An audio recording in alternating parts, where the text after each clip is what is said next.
धर्माबादच्या तहसीलदारपदी नूतन तहसीलदार सौ सुरेखा स्वामी यांनी स्वीकारला पदभार।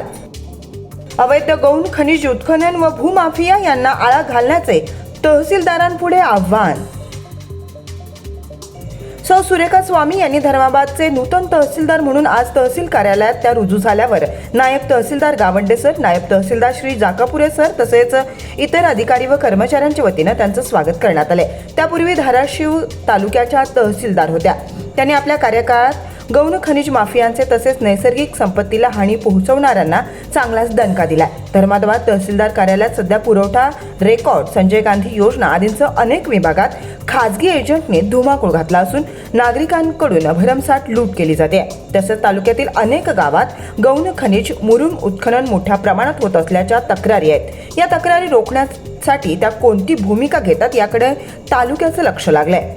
तत्पूर्वी सेतू केंद्र चालक श्री गिरमाजी सूर्यकार, सय्यद रौफ, मल्लेश डेवेकर तसेच राशन दुकानदार आदींनी तहसीलदार मॅडमचे पुष्पगुच्छ देऊन स्वागत केलंय।